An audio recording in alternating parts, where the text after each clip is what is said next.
दर्शक महानुभावहरू नमस्कार। न्युज नेपाल टिभीको न्युज बुलेटिनमा स्वागत छ। हामी देश विदेशका विभिन्न समाचारका साथ उपस्थित भएका छौँ। समाचार निकै महत्त्वपूर्ण छ, कृपया अन्त्यसम्म साथ दिनुहोला। यदि अहिलेसम्म हाम्रो च्यानलसँग जोडिनु भएको छैन भने सब्स्क्राइब गरी साथमा रहेको बेल आइकनलाई दबाई हामीसँग जोडिन नबिर्सनुहोला। सुरु गरौँ मुख्य समाचार। गोरखामा 2 इटालियन आरोही मृत फेला परेका छन्। हितेन्द्र देव साकेको रिटमा कारण देखाउ आदेश जारी, छलफलका लागि बोलाइयो। पार्टी कार्यालय घेराउ गरेर भए पनि महाधिवेशन गराउँछौँ। मधेसबाट पनि यस्तो जनलहर आएको छ। एमाले विरुद्ध किन शक्ति क्रियाशील भएको छ त? पश्चिमा प्रयोग जेनजी आन्दोलन गुमराहमा थियो। ओली सरकार किन भिड्दैछन् बालेन र ओम प्रकाश? राजनीतिक द्वन्द्व कि कानुनी अधिकार? जनार्दन शर्माले आगामी राजनीतिको धारणा बनाउँदै यति बेला पत्रकार सम्मेलन गरिरहेका छन्। आफ्नो धारणा दिने कार्यक्रम जारी रहेको छ। 71 वर्षीय शिक्षा मन्त्री पुनले भने, भगवान कसम बुढो पुस्ताले केही गर्न सक्दिन, अब जेनजी आएर देश बनाउनु पर्ने उनको धारणा। सिङ्गापुरबाट देउबाको निर्देशन, विशेष महाधिवेशन नगर्नु। दुर्गा पर्सेलाई भारतको चेतावनी, यहाँ रहँदा कुनै पनि राजनीतिक गतिविधि र भ्रमित कुराहरू नफैलाउनु र भदौ 24 को घटना अनुसन्धान गर्न सर्वोच्च र काठमाडौँ जिल्ला अदालतले दियो प्रहरीमा जाहेरी। भोटका बेला तत्काल बन्द गर्न लिङ्गदेन र राणालाई शाहीको चेतावनी। मन्त्री परिषद बैठकका 13 निर्णय सार्वजनिक। माओवादी पदाधिकारी र महाधिवेशन आयोजक समितिको अन्तिम बैठक सुरु, जनार्दनले गरे बहिष्कार। प्रहरी कार्यालय तोडफोड गर्ने 8 जना आफै पुगे प्रहरीकोमा। कम्युनिस्ट पार्टी समेत तेस्रो पुस्तामा हस्तक्षेप भइसकेको छ। निकोलस भुसाल पक्राउ, राप्रपा असन्तुष्ट पक्षको निष्कर्ष। नेतृत्वका कारण पार्टीको उपायता र विश्वसनीयतामाथि प्रश्न उठ्यो। माओवादी बैठकबाट पार्टी एकताको एजेन्डा पारित। गगन थापाको प्रस्ताव पुस 16 देखि 19 गतेसम्म नियमित महाधिवेशन गर्नुपर्दछ। हिरास्ती समाचारका साथ उपस्थित भएका छौँ। समाचार निकै महत्त्वपूर्ण छ। गिरिबन्धु टी स्टिलदेखि लिएर आजको समाचारमा रवि र छविको विषयदेखि लिएर आज सहकारी सम्बन्धी र विभिन्न आरोप प्रत्यारोप लागेको र भ्रष्टाचार गरेको मुद्दाहरूको समाचार पनि आज हामीसँग छ।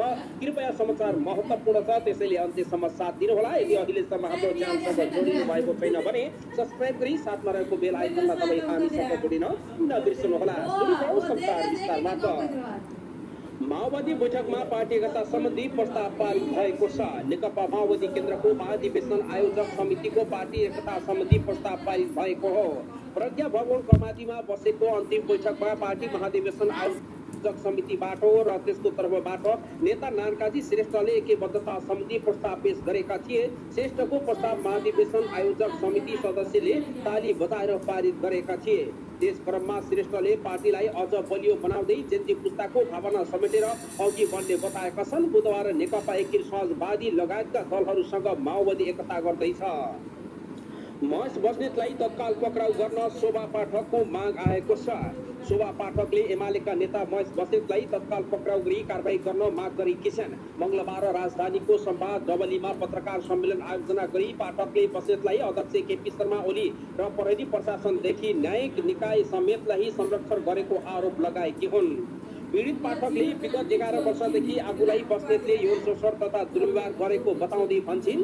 मैले महेश बस्नेतको अपराधको विषयमा जाहेरी दिँदा पनि राजनीतिक पहुँचको कारण उल्टै मलाई बारम्बार पक्राउ गर्ने पीडित बनाइयो। पाठकले बलात्कार पूर्ण रूपमा हत्या र डाका चोरी गरेको विषयमा जाहेरी हालेको महेश बस्नेतलाई पक्राउ गर्नुपर्ने बताउँदै चेतावनी दिएकी छन्। अहिलेका गृहमन्त्री ओम प्रकाश अर्यालले महेश बस्नेतलाई पक्राउ नगरी म अन्तरिम हदसम्म जान सक्ने र बाध्यता हुन पर्ने कारण उल्लेख खुलाएकी छिन्।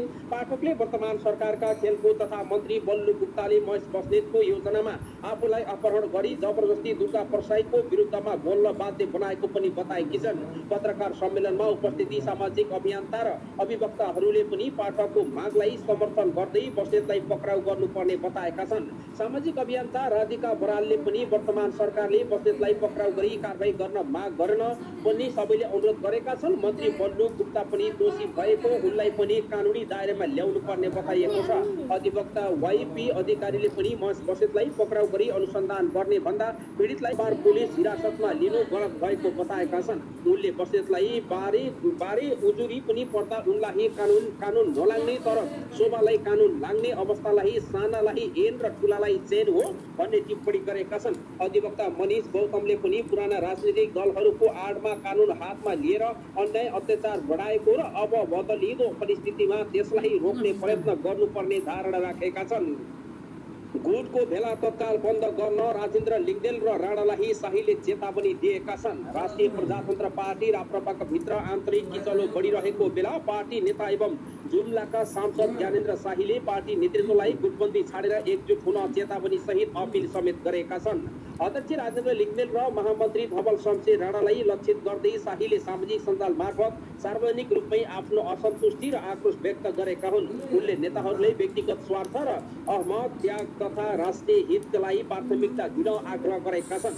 राप्रपा पार्टी अध्यक्ष राजेन्द्र लिङ्गदेल होस् वा पार्टी महामन्त्री धवल शमशेर राणा होस्, यसरी गुट उपगुटका भेला तत्काल बन्द गर। यस्तो अवस्था राष्ट्रवाद विरुद्ध एक झिक्का हुने हो र फुटेर होइन जुटेर अगाडि बढ्ने हो। यदि तिमीहरू मिलेर जान सक्दैनौ भने युवाहरूको भविष्य बर्बाद गर्ने तिमीहरूको अधिकार छैन, शाहीले लेखेका छन्।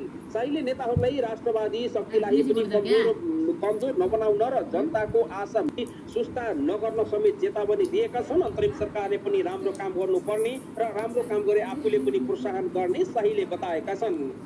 हितेन्द्र देव साकेको पुनर्बहाली सम्बन्धी पनि रिटमा कारण देखाऊ आदेश छलफलका लागि बोलाइयो। सर्वोच्च अदालतले नेपाल विद्युत प्राधिकरणका निवर्तमान कार्यकारी निर्देशक हितेन्द्र देव साकेले दायर गरेको रिटमा कारण देखाऊ आदेश जारी गरेको छ। न्यायाधीश नित्य पञ्च निरौलाको इजलासले कारण देखाऊ आदेश जारी गर्दै छलफलका लागि दुवै पक्षलाई बोलाएको छ।